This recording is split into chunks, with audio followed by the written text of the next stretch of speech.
بسم اللہ الرحمن الرحیم۔ السلام علیکم ناظرین، آپ دیکھ رہے ہیں یوٹیوب پر پروگرام سچ کہوں تو، اور میں ہوں آپ کا میزبان حافظ مظہر اقبال۔ ناظرین، آج ہم ضلع حافظ آباد کے کچھ امور پر بات کریں گے، اور میرے ساتھ آج جو مہمان تشریف فرما ہے ان کا اگر میں تعارف کرنے بیٹھوں تو میرا پورا پروگرام جو ہے وہ ان کے تعارفی کلمات میں ہی گزر جائے گا۔ میں بالکل مختصر سا تعارف کرواؤں گا۔ موسٹ سینئر تجزیہ نگار ہیں، اللہ تعالیٰ نے ان کو لفظوں کا سمندر عطا کیا ہوا ہے، اور جب لکھتے ہیں تو پڑھنے والا ان کے الفاظ کی چاشنی میں اس طرح کھو جاتا ہے کہ اسے آس پاس کی ہوش تک نہیں رہتی۔ محترم جناب منیر چودھری صاحب، اچھا سر، ابھی حالیہ وزیر اعلیٰ پنجاب کا دورہ ہوا ہے ضلع حافظ آباد، تو اس پہ سب سے پہلے اس پہ بات کرتے ہیں کہ آپ اس دورہ کو کس طرح دیکھتے ہیں؟ ہم نے کیا کھویا ہے اور کیا پایا ہے؟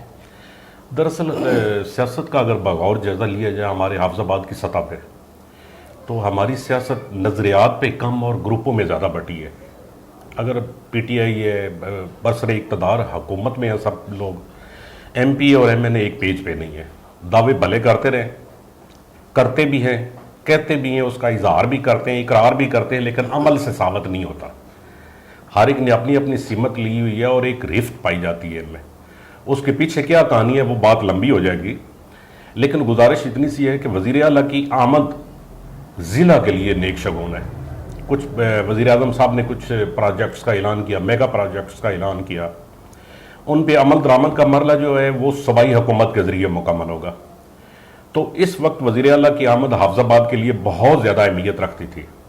ان کا یہاں آنا، ان کو بلوانا، یا جس طرح وہ آئے، مامون جعفر ایم پی اے جو ہیں PP 69 سے، وہ ان کے ساتھ ہیلی کاپٹر سے آئے، انہوں نے فلائی کیا لاہور سے یہاں تک آئے، سارے ان کے ووٹر سپورٹر دیکھ رہے ہیں۔ ہمارے علاقے کی کچھ اپنی ترجیحات ہیں، کچھ لوگوں کے اپنے مزاج ہیں، سوچنے کے انداز ہیں، تو یہ چیز بڑی میٹر کرتی ہے کہ ایک ایم پی اے وزیر اعلیٰ کے ساتھ جی ہیلی کاپٹر میں آیا ہے۔ لوگ اس کو بہت زیادہ ڈسکس کر رہے ہیں اور ہوگا بھی۔ اگر بظاہر دیکھا جائے تو ہمارے ایم این اے صاحب جناب شوکت علی بھٹی صاحب اور PP 71 سے جو تحریک انصاف کے ایم پی ہیں میاں SN انصر بھٹی صاحب، وہ دونوں اس تقریب میں آف کلر نظر آئے۔ یہ ایسے لگ رہا تھا جیسے ون مین شو ہے، وزیر اعلیٰ مامون جعفر کے لیے آئے ہیں اور انہی کے مہمان تھے اور وہی ان کے میزبان تھے۔ بہرحال حوصلہ حافظ آباد یہ ہے کہ انہوں نے حافظ آباد کے لیے میگا پروجیکٹس کا اعلان کیا، ان کا روڈ میپ بتایا۔ یہ حافظ آباد کے لیے بہت اچھی خبر ہے اور نیک شگون ثابت ہوگی۔ ترقیاتی کام ہوں گے تو ضلع کی صورتحال بہتر ہوگی، لوگوں کا معیار زندگی بلند ہوگا، لوگوں کی توقعات پوری ہوں گی، لوگوں کے مسائل کم ہوں گے۔ تو اس لیے وزیر اعلیٰ کی آمد حافظ آباد کے لیے تو بہت سود مند رہی، بہت سے ثمرات لائی۔ تو سیاست کی جو رفت تھی اس کو تھوڑا اور بڑھا گئی ہے۔ 7 ارب قریب 20 کروڑ اتنی اماؤنٹ جو ہے وہ ضلع حافظ آباد کو ملی ہے۔ آپ کیا سمجھتے ہیں کہ جن پروجیکٹس کا انہوں نے اعلان کیا ہے یہ سابقہ ادوار حکومت کی طرح اعلانات ہی رہیں گے یا ان پر کچھ کام بھی ہوگا؟ دراصل عمران خان نے جو پالیسی دی ہے نا، جو نئے ضلع بنائے گئے پنجاب میں، کم و بیش 10 کے 11 کے قریب لگ بھگ بنے، تو وہاں جو بنیادی انفراسٹرکچر تھا وہ مہیا نہیں کیا گیا ابھی تک۔ حکومتیں اپنے معاملات میں لگی رہی، کسی نے اس طرف فوکس نہیں کیا۔ لیکن یہ کریڈٹ عمران خان صاحب کو جاتا ہے کہ انہوں نے تعلیم اور صحت کو فوکس کیا ہے، اور ان اضلاع میں تعلیم اور صحت کے منصوبے دے رہے ہیں جہاں ضلع بننے کے بعد وہ چیزیں اگنور کی گئی، نظر انداز کی گئی۔ دیکھ لیں اب حافظ آباد کے بعد انہوں نے چکوال میں بھی سیم جا کے پروجیکٹس کا اعلان کیا، لیا میں بھی شروع کر رہے ہیں، اس طرح چھوٹے اضلاع میں ہر جگہ کر رہے ہیں۔ یہ میگا پروجیکٹس ہیں، ہاسپٹل بہت بڑا منصوبہ ہے، ضرورت بھی ہے حافظ آباد کو، لیکن اس کے حوالے سے میں ایک اختلاف کروں گا، جہاں وہ ویزیبل تھا، فیزیبل تھا، وہاں ہسپتال نہیں بن رہا۔ ہمارا ضلع حافظ آباد شہر سے مغرب کی جانب، جنوب مغرب کی جانب زیادہ پھیلا ہوا ہے۔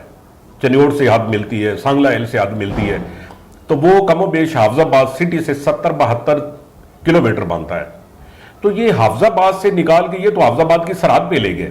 میں تو ہمیشہ دوستوں میں بھی کہتا ہوں، عموماً گفتگو بھی ہوتی ہے، بحث و مباحثہ بھی ہوتا ہے، میں اسے DHQ حافظ آباد میں DHQ نوکھر کہتا ہوں اسے، لیکن بہرحال حافظ آباد کا نام ہے, حافظ آباد کو کچھ نہ کچھ فائدہ ضرور لیکن ہوگا. ایک بات اور بھی ہے نا, حافظ آباد سے اگر ہم دوسری طرف چلے جائیں اس کے جو ہے وہ شمال کی جانب, تو وہاں پر بھی تو ہیڈ قادر آباد کی طرف قریب 50 کلومیٹر کا ڈسٹنس بنتا ہے, وہ ہمارے حلقے میں آتا ہے. یہ ڈی ایچ کیو لازمی تھا, یہ بننا تو سٹی کی حدود میں ہے نا, جی جی, جہاں میونسپیلٹی کا جو ہے اس کا ایریا آتا ہے, ٹاؤن کا ایریا آتا ہے, بننا اسی حدود میں ہے. لیکن اس کو شہر کی دوسری طرف ہونا چاہیے تھا تاکہ زیادہ سے زیادہ لوگ اس سے مستفید ہوں, لوگوں کی ایکسیس آسان ہو. اس کے لیے آپ بنا رہے ہیں, اس کے لیے ضروری ہوگا کہ آپ کی جو شمال سائڈ ہے یا جنوب سائڈ ہے, ایک بائی پاس دیں آپ شہر سے. جو لوگ دور سے رش کر رہے ہیں یا مریض آ رہے ہیں یا ضرورت مند آ رہے ہیں یا مجبوری کے عالم میں آ رہے ہیں, جنہیں کم سے کم وقت میں ہاسپٹل پہنچنا ہے, ان کے لیے مسائل بڑھے, فاصلے بڑھنے سے ان کے لیے مسائل بڑھیں گے. اچھا, اور جو حالیہ ایک فیصلہ سننے میں آ رہا ہے جو سپریم کورٹ کی جانب سے جو بلدیاتی ادارے ہیں ان کے بارے میں جو سننے میں آ رہا ہے کہ ان کو بحال کر دیا, یہ کوئی بات واضح نہیں ہو رہی, کیا جو ہمارے نمائندگان ہیں وہ دوبارہ سے چارج لیں گے؟ لیکن یہ اس کا جو آیا ہے فیصلہ یہ کوئی نمایاں نہیں ہے, اس پہ آپ کیا کہتے ہیں؟ دراصل یہ فیصلہ نمایاں ہے, یہ سپیکنگ آرڈر تھا جس کو لے کے میں پہلے یہ گزارش کر دوں کہ یہ سپریم کورٹ نے فیصلہ کیا ہے. یہ سپریم کورٹ کے بینچ نمبر 1 نے فیصلہ کیا ہے. چیف جسٹس جناب جسٹس گلزار صاحب کی زیر قیادت جو بینچ ہے اس نے فیصلہ دیا. دیکھیں, سپریم کورٹ اور ہائی کورٹ آئینی عدالتیں ہیں, وہ آئین کی کسٹوڈین ہیں, آئین کے پاسبان ہیں. جہاں بھی آئین سے ماورا کوئی بات ہوگی, آئین سے ماورا کوئی اقدام ہوگا, کوئی ترمیم ہوگی, سپریم کورٹ اور ہائی کورٹ کو یہ حق حاصل ہے کہ وہ اس کو ختم کر سکتے ہیں. یہ ان کے دائرہ کار میں آتا ہے, دائرہ سماعت میں آتا ہے. تو پہلی چیز تو یہ کہ حکومت کے لیے یہ سبکی کا امر تھا. حکومت کی اس میں دیکھا جائے تو سبکی ہوئی ہے کہ جو انہوں نے بلدیاتی آرڈیننس میں ترمیم کی, انہوں نے کیا بغیر سوچے سمجھے ترمیم کر دی؟ اس کا جائزہ کیوں نہیں لیا؟ اس کو آئین کے مطابق کیوں نہیں ڈالا؟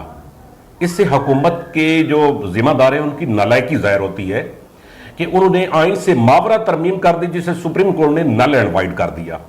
جہاں تک فیصلے کا تعلق ہے یا چارج لینے کا تعلق ہے, فیصلہ ابھی ریٹن شیپ میں نہیں آیا. جب تفصیلی فیصلہ آئے گا تو اس میں سب کچھ واضح ہو جائے گا. لیکن اگر دیکھا جائے, جب مدت پڑی ہے ان کی بلدیاتی نمائندوں کے, ادارے بحال ہو گئے ہیں, ان کی ترمیم وہ آرٹیکل 3 اس میں سے ختم کر دیا گیا. اس میں غالباً یہ ہے کہ انہوں نے تحصیل کونسل کا سسٹم دیا تو سپریم کورٹ نے اسے خلاف آئین قرار دیا اور اس کو واپس لے گئے ضلع کونسل کے سٹرکچر میں. اگر اس کو سسٹم کو بحال کیا ہے تو ان کے پاس بلدیاتی ادارے تو ہیں نہیں.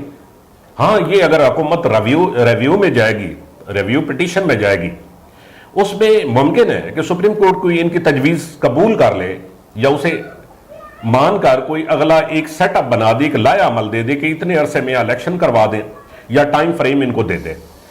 اگر یہ تفصیلی فیصلے میں جب بلدیاتی ادارے بحال کرتے ہیں, سیٹ اپ بحال کرتے ہیں, تو جو ختم کیے گئے نمائندے وہ بحال ہی تصور ہوں گے.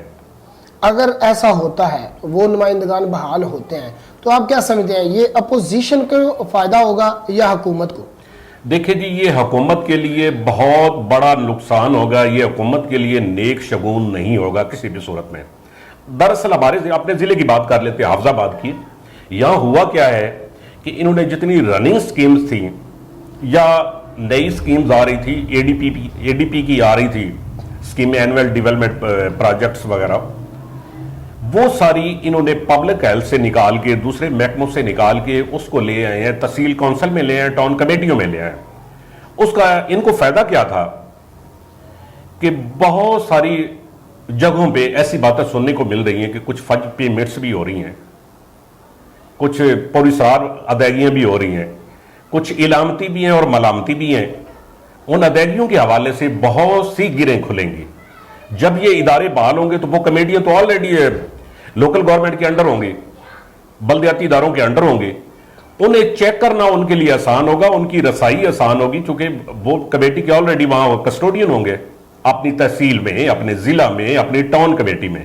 تو اس کے سارے معیار اور مقدار کا جب جانچ کریں گے وہ, تو بہت سے مسائل پیدا ہوں گے اور بہت سی چیزیں ایسی سامنے آئیں گی جو ابھی تک عوام سے چھپی ہوئی ہیں. میری نظر میں اس کا سب سے زیادہ نقصان گورنمنٹ کو ہوگا. اپوزیشن کو کیا نقصان ہونا ہے؟ میں اس فیصلے کو اپوزیشن کی اخلاقی فتح قرار دوں گا.